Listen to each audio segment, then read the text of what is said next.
Look, it's not controversial to say that we are living in times of deep division where there are so many forces keeping us apart from each other, and politics is a large part of that. But did you know that there is a link between how satisfied you think you are with your life, how much you trust others, and how you vote? It's mind blowing that it's a less discussed topic, despite it being a chapter in the latest World Happiness Report. And importantly, to make a difference, a positive difference, we are wondering this. How do we actually build trust with people who hold different viewpoints, especially if our first impulse is to block them, disregard their comments, or maybe even ignore them entirely? We are so glad today to have one of the co-authors of the World Happiness Report here to talk with us about how we can use our understanding of well-being and trust to build stronger communities, reconnect with each other, and also bridge the politics of division.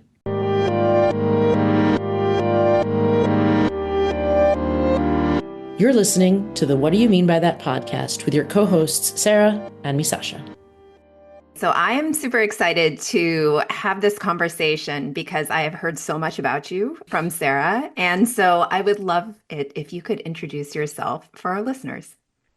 Thank you, Miss Asha, and thank you for having me on your podcast. And good to see Sarah again as well. My name is Jan-Emmanuel de Neve. I'm a professor of economics and behavioral science at the University of Oxford, where I also lead the Wellbeing Research Center, which has now been set up back in 2019 and is a research group really of about almost 20 researchers on the empirical science of well-being and from different angles, whether it's workplace or policy or child and adolescent well-being. And the other thing that I think sets us apart is that our Wellbeing Research Center, led by me, is now the production hub for the World Happiness Report since 2 years. We've taken over from Jeffrey Sachs, who ran the production hub before. And so that's been a really exciting development and something to talk about. Well, thank you so much. And as the member of this conversation who has not been to WHOHASU, I would love it. And since you mentioned the World Happiness Report, as a baseline for this conversation, can you explain what the World Happiness Report is?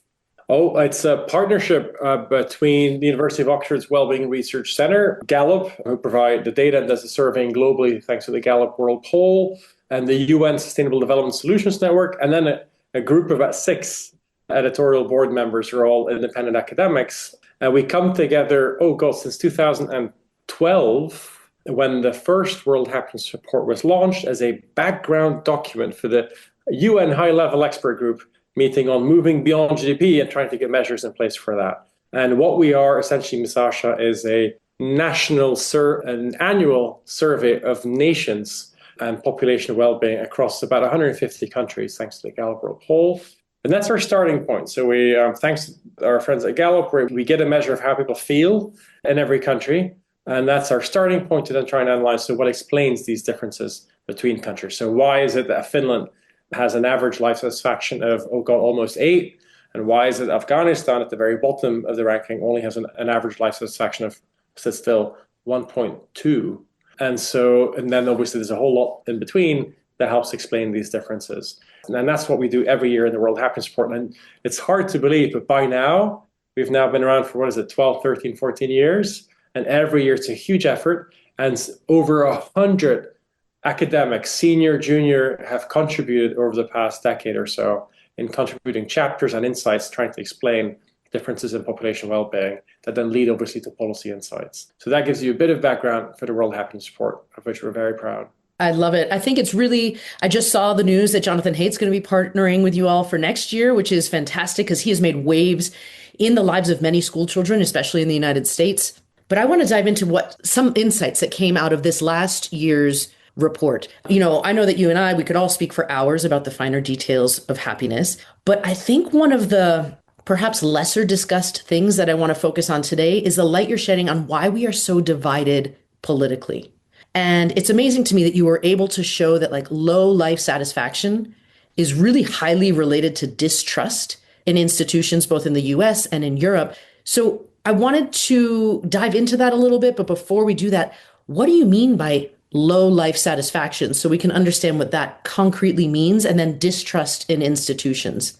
Yeah, well, thank you, Sarah. Absolutely. So our workhorse measure, if you will, is life satisfaction, or life evaluations are a sort of an umbrella term for how satisfied are you with your life these days. On a scale, please give us a number on a scale from 0 to 10. It sort of indicates that. And that's essentially, or a variant of that, called the Cantrell ladder, another life evaluation measure, is the one that's being used for the World Happiness Report. So we were asking people to sort of stand still for a moment and evaluate the quality of their lives as they experience it. So not up to us to decide whether you, Miss Asha, or Sarah are happy. Obviously, it's your own call. And then that's our starting point. And that's essentially the basic premise for the World Happiness Report. And that throughout the science of well-being, that's kind of the starting point, these kind of measures around life satisfaction, for example. And then it's not just Gallup, but there's lots and lots of data sets out there. And over the years, one of the interesting, I think, real research frontiers has been the links between how people feel as measured through, say, life satisfaction and how they vote, their voting behavior. And it's been led really by an extraordinary, promising scholar, George Ward, who had the big first papers on this, published in the American Journal of Political Science, which is a very top in academic political science outlets, and where he ran, for example, all of the European elections since the 1970s, and to see whether changes in well-being, as measured through life satisfaction, over the incumbent periods of legislations, whether these changes were predictive of how the incumbent government politicians would do at the subsequent election. And lo and behold, huge impact, huge predictive power, and importantly, more so than the usual suspects of economic growth, employment figures, or inflation numbers. And that was really exciting. And I think the more you think about this at a basic element, the more it makes sense. A lot of people, economics, social scientists, psychologists, will say, oh, subjective well-being is subjective, it's fluffy. And they prefer hard numbers of employment, economic figures, GDP, inflation. But voting is subjective as well. How you vote is somehow you're incorporating everything in your personal and social lives, numbers or no numbers, and you sort of have that go through your gut and outcomes. I'm voting for the incumbent, or I'm voting for the opposition, or I'm voting or not voting at all. And our subjective well-being measures get to that much closer in a way than the objective numbers that influence how you feel do. And so for once, maybe subjective well-being numbers have an advantage over more objective indicators in terms of explaining and predicting voting behavior. And that's the starting point for this conversation, really, I think, is that we find a strong link. Now, obviously, it goes in the direction of lower well-being, so negative change in how you feel about your life makes you more likely to vote for the opposition, so against the incumbent. And it makes complete sense. Like, you don't like the way your life is going, so you want to move against the status quo. And this obviously, I think, also helps to explain a lot of what we're seeing out there in the world, is that we've seen, as you know, in most countries, especially in the West, Europe, US, and so on, you see some negative trends in general well-being as measured through life satisfaction, as picked up in the World Happiness Report.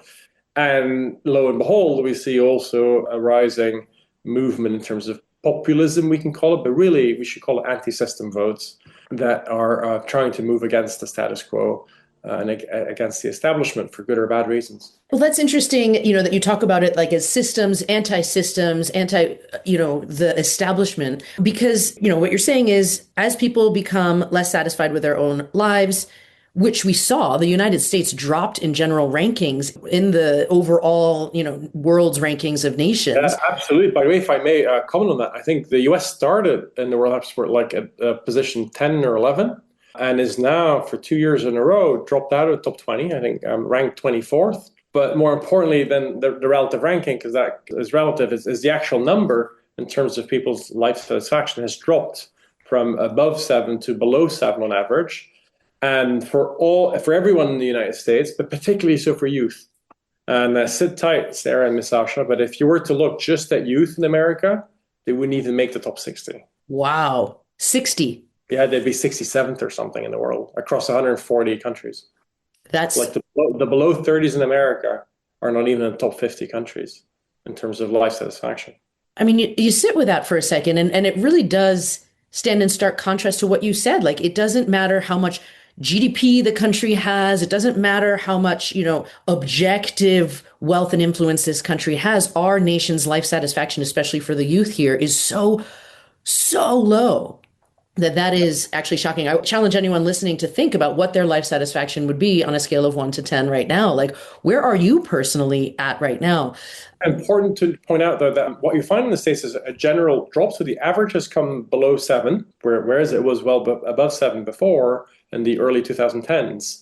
You see that, but it hides a lot of heterogeneity. So you already see the generational differences with youth coming down much quicker. Whereas if you look at the 60-plusers, they'd be number 10 in the world. You see, so there's this huge intergenerational divide in well-being. And then across generations, you also see big differences. So in America, you'll have a lot of people who are 9s and 10s, but a lot of people who are also 1, 2, 3, 4, and 5s out of 10. And so that's not something you see elsewhere. And most other countries, and especially in Scandinavia or the northern countries, you'll find that the distribution in well-being and life satisfaction is much tighter around the mean. There's much less sort of inequality in well-being, which is an interesting topic. When people think of inequality, they think of inequality in money or wealth. But in a way, it might not be more important to think about inequality in how we experience life, of which money is one driver amongst others. That is really interesting because I look at the inequality, though, of the economics in the United States, and it's very, very dramatic compared to countries that have more social safety nets. You know, the we cultures versus what we have as the me culture, very much individualized, like, you know, this image of us all being out there alone, forging our life path, which is not true. Like, we all rely on other people. So that's interesting to me that even though they're not exactly parallel, that there is this huge distribution of well-being for those out here. You had mentioned, though, coming back to what you said about the politics of it. So the correlation between our like less life satisfaction means that we are more likely to go anti-establishment.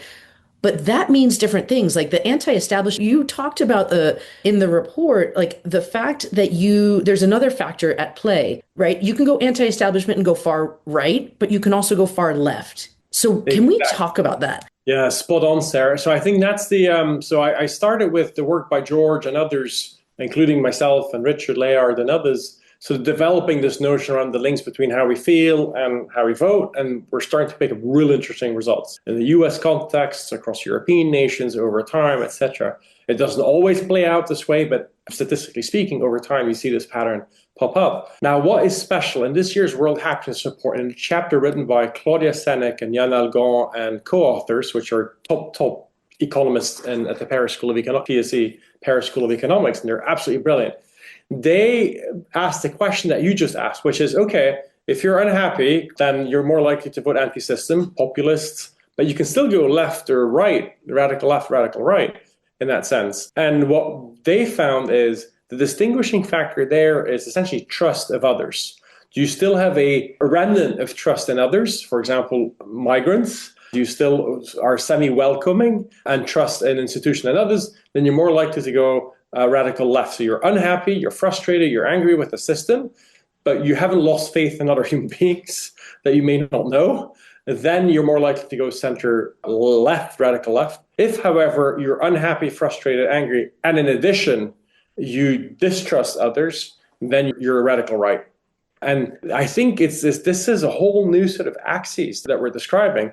Back when I was doing my studies in government, political economy, and economics, it was very much sort of left, right was on the basis of redistribution, your preferences for redistribution, essentially the welfare state, taxes, all of that thing, economic. But now we've moved away from that. And I think it's this combination of how you're feeling that life is treating you, combined with this sort of human element around the others. And do you still trust others or not so much? And that seems to be explaining how people sort of vote and on what basis they vote and for what parties they vote, because the traditional notions of left, right don't really cut it, or cultural dimensions. It's really, and you see populist politicians especially very much cater to this element of like, oh, things aren't going well, we're unhappy, we're frustrated. They channel the anger of people who are unhappy. And then at the same time, the other big topic, of course, is migration. And that obviously plays onto the idea of like, do you trust others? Are we welcoming others or not? And so I think, that particular chapter by Jan Algon, Claudia Senek and team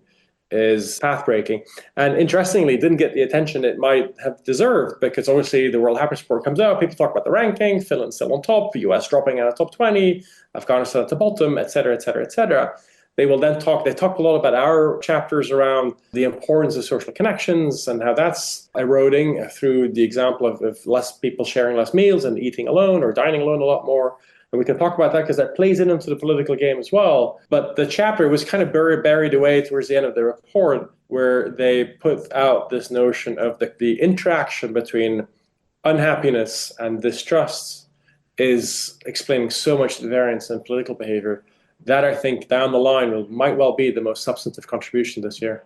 Absolutely. And then before we move on to a different question, I wanted to ask, I feel, is the wall, how do people know whether they trust others? Is it the wallet example? Can we talk about that just a little bit? It's such a good question, Sarah. So for anybody listening in who may not be familiar with the wallet question, it's a famous question in social science that might seem quirky to you, but it captures everything there is to capture around sort of this trust in others and a combination of trust in others as well as institutions, and essentially captures whether or not you think others are kind or not. And the way what it asks is essentially, if you were to lose your wallet, what do you think the probability is that, or what will it be returned or not to you? And what we find is that universally and systematically, people underestimate the degree to which wallets actually get returned. So people underestimate the kindness of people, and across the board, and then to the same extent, by a factor of 2, to be precise. So for example, when you go to the Nordics, people will, about 45% of people will say, yes, if I were to lose my wallet, I think it'll be returned to me. But there's a huge study published in Science a few years ago where they actually, don't even dare to imagine how much this costs, but where they actually did the study across about 30 or so countries. And what you find is, in Finland in particular, 85% of wallets get returned. So people in Finland thought about 40 to 50% of people thought that it would get returned. It was more like double that. Come to the United States and you find about 30% of people expect their wallet to be returned and believe in the kindness of others, whether it's people or institutions or police officers or combined. And the reality is it's more like 60% of wallets gets returned. So again, that factor of 2. And you find this in every single country. People underestimate the kindness of others. But to your question, Sarah, and it's an analysis to be done, it's a good empirical question. I don't actually know the answer off the top of my head, is the response that individual people will give to, do you believe others will return a wallet if you were to lose it? In other words, do you trust others? Do you believe in the kindness of others? My sense is that you'll find a big split between people, and that will be a proxy. If you score very low on that, you distrust others, you don't quite believe in the kindness of others, then you're more likely to be in the camp that if in addition to that you're frustrated, unhappy, that you'll be more radical right. Whereas if you may be unhappy and frustrated and angry, but you still believe in the kindness of others and the trust, and you build trust in others, then you might be more sort of radical left in terms of voting. So I really appreciated this conversation so far. And I want to go back to, the chapter that you were just talking about on trust and distrust and how we think about that. And I kind of want to overlay that over something that's happening currently in the United States, and I'm from Los Angeles, so this is sort of a personal, I have a lot of feelings about this. But what I will say is, having the military, coming in to address questions around immigration and, large scale, right? Like I'm incredibly oversimplifying what is happening in our country right now. But and looking at how people talk about protests and how people talk about military and state-sponsored actors in this sense. And, on top of that, I was reading a study cited by the Marshall Project that noted that the most effective way historically to really address protests was not to come in with force, but to really build trust between protesters and law enforcement. And that involves, especially as we've been talking about, crossing many different political viewpoints, social viewpoints, your own perceived view of your life condition and others' life conditions to do that. And I think about what we were talking about before we even hit record about the amount of information and the amount of maybe disinformation or misinformation that's coming too, because I've had conversations with people who have a very different view of what's happening in Los Angeles based on what they are seeing and how they view this based on their political views as well. So how do we think about trust in these situations? Or how do we think about, and I know this is a really broad question and maybe impossible to answer, simply, but when we're seeing this play out, and I think about well-being and how we see each other. How can we start thinking about that? Oh God, Miss Sasha, you touched on so many interesting points on such a complex matter.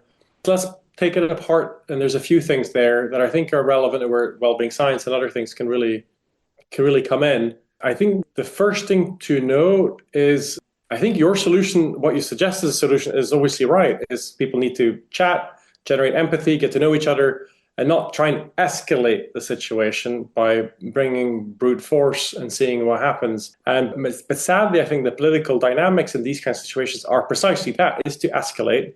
And some people are looking for that kind of conflict and then live off of it. And then there's that element.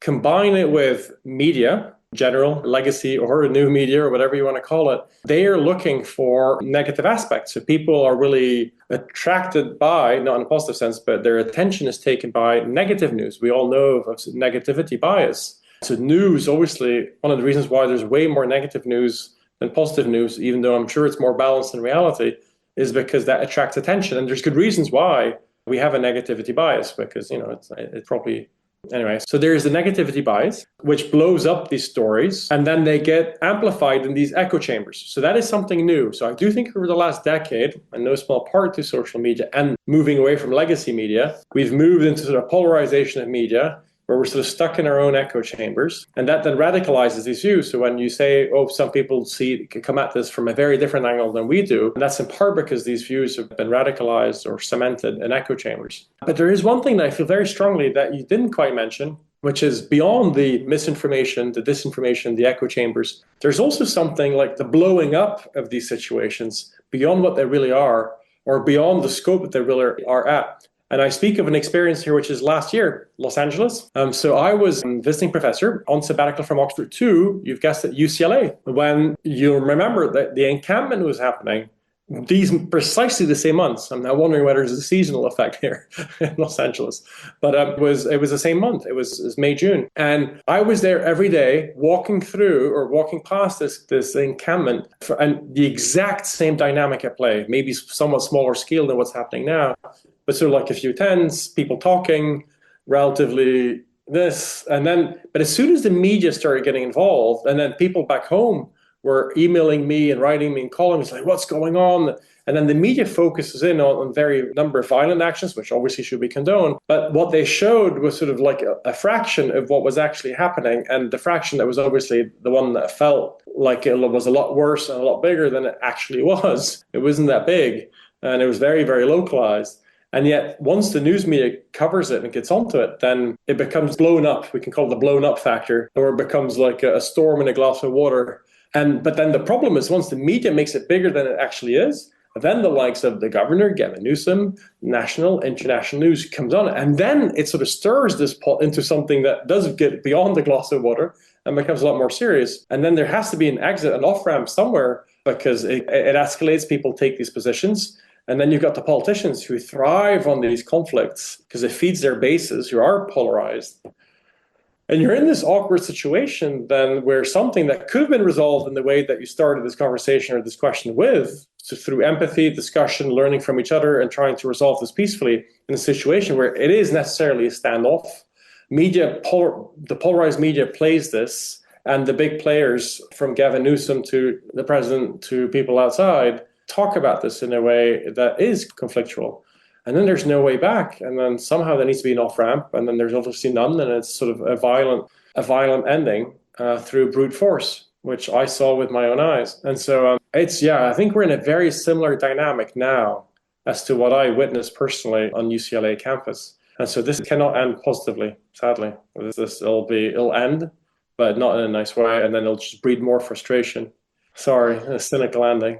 Yeah, no, thank you for saying that though, because what it's like the message or the thing that I'm hearing is all the more important to approach it proactively ahead of time in a different way, right? Yes, before it gets blown out of proportion, the media gets involved, and then the politicians who are in their polarizing camps with just sound bites. Yeah. So many of us are sitting on the sidelines being like, what can I do to help? Once things get really, really bad. But then what we're saying is everybody has a role to play from the beginning. We don't want to get to that point. And so if that's the case, especially if we want to build an environment that's more supportive of immigration, open to homosexuality, the things that you talked about in the report, basically, if we want a society that's more humanity focused? What are the things that we need to be doing ahead of time, presumably to build trust as a society, to have more empathy as a society? How do we build trust? I feel like we need to talk about the meals, but there's probably more beyond the meals to talk about.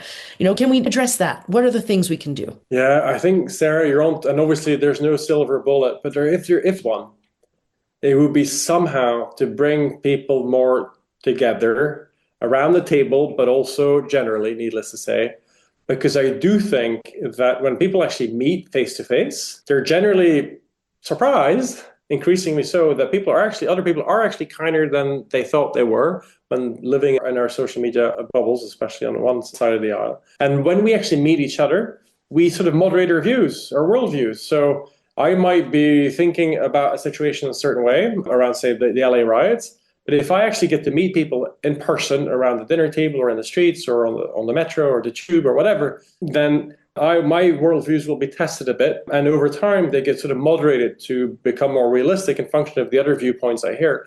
However, if we're increasingly living alone, dining alone, socially isolated, as is the loneliness pandemic, and that's not just elderly, it's across the generations, especially driven by youth now, even though the levels are still lower, the trend is worse. That, I think, is ultimately our solution as well, Sarah.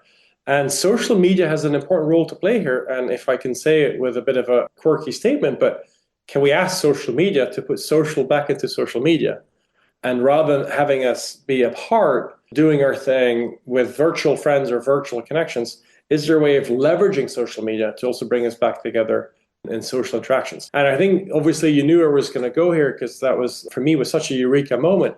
Is emblematic of all of this is sharing meals, which we have data for in the United States, thanks to the American Time Use Survey since 2003. But what you're seeing is that essentially people are now way more likely to be dining alone 20 years later. So the latest data was 2023, started in 2003, so about 2 decades of data. And if you look at youth, they're now twice as likely, or almost twice as likely, to be dining alone on a day-to-day basis. And so they might be on their phone or this, but the norm is changing. And it means that we're increasingly not talking with other people nearby, family, friends, neighbors, other students, but increasingly on our own, and then plugged into these echo chambers that are, rather than moderating views, essentially radicalizing views. And that, I think, is really critical. And so I do think in the end, sadly, the solution, sadly I say because I'm not seeing an immediate positive trend in this direction, because if anything, we're moving increasingly sort of being plugged into virtual media, social media, virtual realities. And AI will play a big role in this too, and hopefully in a good way, but not necessarily, in pushing us apart rather than sort of bringing us physically together. And I do think there's more need for that. So to bring it back, you'll all be familiar with Robert Putnam or Bob Putnam's work on bowling alone, this notion of social capital. I mean, he was raising alarm bells in the early 2000s where he saw social capital being eroded. But what we've shown in the World Happiness Report and elsewhere now is that trend that he was describing has just gotten worse and worse and worse and accelerated in the wrong direction. And so it's clear that we need to rebuild social capital. And there's a number of ways of trying to do this through sharing meals, social kitchens, bringing social media and leveraging it for good. There must be ways, and there's clever interventions on this front. But I think that's our solution and the path to sort of restoring sanity to some extent and getting away from that political polarization is by having people to actually come together again in person. And when we think about then what we're aiming for, obviously even having one more meal or like one, walk with a friend or something in real life is better than not. So any one change we can make in our day to day will be a positive move. But can you talk about the optimal number of meals? I know you like this one, Sarah, because on stage at the World Happiness Summit, you went for it as well. It's extraordinary. But this is it's global data. So this is back to the Gallup World Poll, where we have essentially a variable for the world's populations around how many of your lunches are shared, how many of your dinners are shared. So that's 7 lunches, 7 dinners a week. And so people are asked, how many of your lunches did you share last week? How many of your dinners? And so it's a variable that runs from 0 to 14. In the US, it stands around 7 point something out of 14, which is already half of your meals not being shared. And actually, the most pressure seems to be on the lunches, by the way. So there's less lunches shared, which is something to talk about within the context of workplace well-being. But what we're finding is globally, there's a huge range. The Latin American countries tend to do better, much better actually, with sort of maybe 11 or so meals out of the 14 shared. what we find when we look across all individuals in the data set, which is a lot of them globally, it's not just a linear trend upwards. It looks like that, but right at the end, so that it peaks at 13 out of 14, which we thought was actually quite interesting and somewhat intuitive. If all of your meals, all of your lunches and dinners are shared, there's probably another contextual factors there that mean that you also have no privacy or private time. And so hence as it turns out, the optimal, globally speaking, and global averages, the optimal would be 13 out of 14 meals is associated with the highest levels of life satisfaction. I love that. I love that because it means that it is important to know that we have, like, if we have choice, we are fortunate, right? If you're more introverted, maybe it isn't like 13, but you know what your boundary is, just to have that option, to have some semblance of private time or alone time or recharge time, like we spoke about, away from the bombardment of data and people and stories constantly, but that we do probably want to do a lot better than we currently are. If our average is 7 right now, and that includes, for everyone listening, yes, even eating with your children, that can sometimes be annoying. That counts. We're connecting with other people. We're also providing that companionship for the children's well-being, if we're doing those meals. So just to keep that in mind, that these little moments of interaction, I take the liberty to sometimes say, even if I'm not doing lunch or dinner, but it's a coffee with a friend in the morning, that counts as a social interaction or a meal or something that I'm sharing with people through the course of my week. So I appreciate you sharing that because of the linkage with that and trust, right? The more we have relationships, the more we can trust. Yeah, I think it helps build trust. And I think that is our solution ultimately to trying to get away from this political polarization. And this is exactly what's been going on now. We're driving a wedge between people, divide and conquer politics, essentially, at a scale never seen before, i.e. the political polarization that we're seeing. Social media echo chambers amplifying that. And so we need to regain, rebuild trusts, which then underpins our social capital, which is so critical to our well-being. I appreciate that focus really on community in-person interaction to build that trust. I was recently reading about a group of sort of scientists who very much believe in health science and vaccines, setting up sort of an in-person group with members of sort of the MAHA movement in the United States who have very different views about that. And what they were able to find when they actually got in the same room with each other is that they believed a lot of the same things. They had a lot of the same facts, just their interpretations of those were very different based on their life experiences, which is, I think, something that we've been talking about, and their views of that led to, their own policy decisions and how they voted, right? And how they perceived their life to be going. And so, but they would have never known that had they not gotten in the same room with each other. And they're actually able to have ongoing dialogues as a result and share resources and sort of challenge opinions. And, to what you've been saying, to kind of, be more informed and, push your worldview a little bit and be able to sort of drill down to like, what is it, right? And that rebuilding of trust is something that we cannot do sort of isolated. So I love that you've shared that. I know that we could speak for probably 5 more hours about all of this and not even do it justice, but what else haven't we asked you that you want to share with our listeners? Oh, wow. Thank you, Ms. Sasha. It's wonderful to obviously this conversation, but really, really enriching. And for me as well, to bring all these ties together, from well-being to voting to trust, to bring people together. Obviously, there's a huge piece of research around workplace well-being that we haven't touched, but it's probably not the right time to bring up. That's a whole podcast on its own, as Sarah knows. I think, maybe you alluded to it at the beginning, Sarah, and I'm glad you picked up on it. Every year at the World Happiness Report, we've got a bit of a theme. So this year was sharing and caring, and literally sharing of meals and a social capital and the social trust through the wallet return question. The previous year, it was generational differences. But next year, it's going to be social media and well-being. And we're so proud that Jonathan Haidt, known for the Youngsters' Generation book, which is doing so well, and he's obviously rightly ringing alarm bells, he's agreed to sort of be the lead piece around which we're now inviting others, so anybody who's called, any academic teams who are thinking and writing and researching this, you're welcome to put in a proposal for a chapter to the World Happiness Report, because we're going to be trying to get all the best evidence on this front globally together, and also bring these sometimes conflicting views on the role of social media technology and that it's having on our well-being, especially youth, but generally, there's some conflicting views amongst the academics and policymakers. And we're going to try and what Daniel Kahneman used to call adversarial collaboration and trust building between. So we'll try and leverage the World Happiness Report platform as a trust building platform between these scholars who don't necessarily see eye to eye, academically speaking, in this particular field of technology, social media, and well-being. Bring them together for a meeting as well, and then have their pieces be discussed and commented on by each other, try and come up with a bit more of a consensus statement. So again, Ms. Sasha, exactly the point that we and Sarah were talking about, like bringing people together physically around the table and hopefully moderating some of the otherwise harsh viewpoints that they've developed over time to see whether we can come up with statements that are closer to factual truth and take away some of the independent, otherwise biases that are often into play by bringing people actually together on this front. So that's exciting. So stay tuned for March 20th, 2026. And so we've started the process as we do each year on another round of the World Happiness Report, which is such an effort, but it will result in something quite special, I think, this year. That's wonderful. I'm excited already to read more about it. I love that you are practicing the lessons that you learn from past reports, like you're incorporating that, and all of this conversation continues to lead into this incredible report that comes out every year, a very substantial one, really meaningful. And I appreciate so much the care that you all put into creating this so that we can all have insights on how to live a better life. So really, really appreciate it. Thank you so much for sharing this time with us. Thank you, Sarah. Thank you, Ms. Sasha. You've been listening to What Do You Mean by That?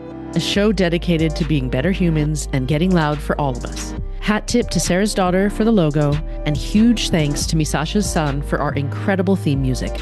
Find out more and subscribe to our newsletter at whatdoyoumeanbythat.com. Because as always, it's all of us or it's none of us.